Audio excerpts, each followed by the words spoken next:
ସହରର ଚକଚରିକିଆ ଆଲୋକ ଓ ଉଚ୍ଚ ବିଲ୍ଡିଂ ଦେଖି ଆମେ ଭାବୁ ଜୀବନ ସବୁଠାରୁ ଭଲ। ସତରେ କଣ ସେମିତି? ଆଉ ଗାଁ ଯେଉଁମାନେ ପଛୁଆ କହନ୍ତି ସେମାନେ କଣ ସତ୍ୟ ଜାଣିଛନ୍ତି କି? ଆଜି ଆମେ ଖୋଲିବା ସହର ଓ ଗାଁରେ ଲୁଚିଥିବା ସତ୍ୟ। ସହରର ଚକଚକି ପଛରେ ଅନ୍ଧାର। ସହରରେ ବଡ଼ ବଡ଼ ମଲ୍, ଫ୍ଲାଇଓଭର ଏବଂ ଏସି ଅଫିସ ଓ ଆଧୁନିକ ଜୀବନ ଦେଖାଯାଏ, କିନ୍ତୁ ଏହି ଚକଚକି ପଛରେ ଲୋକ ଏକାକୀପଣ, ଚାପ, ମାନସିକ ଚିନ୍ତାରେ ବସୁଛନ୍ତି। ସକାଳୁ ରାତି ପର୍ଯ୍ୟନ୍ତ କାମ, ଟ୍ରାଫିକ, ଟାର୍ଗେଟ, ବଢୁଥିବା ଖର୍ଚ୍ଚ ଜୀବନକୁ କଷ୍ଟଦାୟକ କରିଦେଇଛି। ଏମିତି କି କେତେ ଲୋକ ଅଛନ୍ତି ପଡ଼ୋଶୀ ଘରର ଲୋକକୁ ବି ଜାଣିଥିବାର କଥା ତ କଣ ନା ବି ଜାଣିନାହାନ୍ତି। ଗାଁକୁ ପଛୁଆ କାହିଁକି କୁହାଯାଏ? ଗାଁରେ ନାହିଁ ବଡ଼ ବିଲ୍ଡିଂ, ନାହିଁ ବଡ଼ ମଲ୍, କିନ୍ତୁ ଅଛି ଶାନ୍ତି ଆଉ ସମ୍ପର୍କ। ଗାଁର ଲୋକ ଆଜି ବି ପରସ୍ପର ସୁଖ ଆଉ ଦୁଃଖରେ ଉଭୟ ସାହାଯ୍ୟ କରନ୍ତି ଆଉ ସାଥିରେ ଠିଆ ହୋଇଥାନ୍ତି। କେହି ଅସୁବିଧାରେ ପଡ଼ିଲେ ସମଗ୍ର ଗାଁ ତାଙ୍କ ପାଖରେ ଠିଆ ହୋଇ ରହିଥାନ୍ତି। ଟଙ୍କା ବନାମ ଶାନ୍ତି। ସହରରେ ଟଙ୍କା ଅଧିକ ମିଳିପାରେ, କିନ୍ତୁ ତା ସହିତ ଖର୍ଚ୍ଚ ବି ଅଧିକ ହୋଇଥାଏ।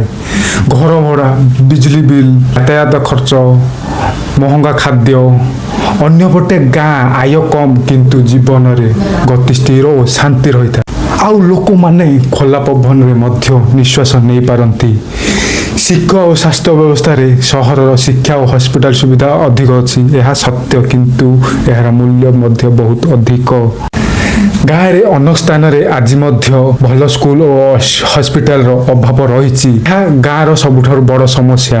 ପ୍ରଦୂଷଣର ଭୟଙ୍କର ସତ୍ୟ। ସହରରେ ବାୟୁ ପ୍ରଦୂଷଣ ଦିନକୁ ଦିନ ବଢୁଛି। ଲୋକମାନେ ଶୁଦ୍ଧ ପବନ ପାଇଁ ଟଙ୍କା ଖର୍ଚ୍ଚ କରୁଛନ୍ତି, ଯେଉଁଠି ଆଜି ଗାଁ ମଧ୍ୟ ଶୁଦ୍ଧ ପବନ ଓ ପ୍ରକୃତିର ସୌନ୍ଦର୍ଯ୍ୟ ମିଳିଥାଏ। ଲୋକ କାହିଁକି ଗାଁ ଛାଡୁଛନ୍ତି? ଅଧିକାଂଶ ଲୋକ ରୋଜଗାର ପାଇଁ ଗାଁ ଛାଡୁଛନ୍ତି, କିନ୍ତୁ ସହରକୁ ଯାଇ ସେମାନେ ଅନେକ ସମୟରେ ନିଜ ପରିବାର ଓ ମାଟି ଆଉ ପରିଚୟକୁ ଦୂରେଇ ଯାଆନ୍ତି।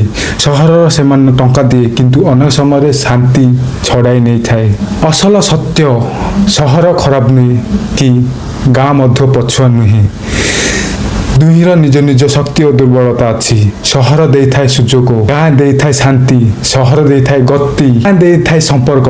ସରେ ମୁଁ ଏତିକି କହିବାକୁ ଚାହୁଁଛି, ଆଜିର ଦୁନିଆରେ ଆମେ ସହର ଓ ଗାଁ ତୁଳନା କରିବା ମଧ୍ୟ ବନ୍ଦ କରିବା ଉଚିତ। ବରଂ ଗତି ଆଉ ଖରାପ ଗତି ମଧ୍ୟ ଅଛି। ସମାଜ ଗଢ଼ିବା ଦରକାର, କାରଣ ଉନ୍ନତି କେବଳ ବଡ଼ ବିଲ୍ଡିଂରେ ନୁହେଁ, ଭଲ ମଣିଷ ଆଉ ସମ୍ପର୍କରେ ରହିଥାଏ। ମୋ ୟୁଟ୍ୟୁବ ଚ୍ୟାନେଲକୁ ଜଲ୍ଦି ସବସ୍କ୍ରାଇବ କର।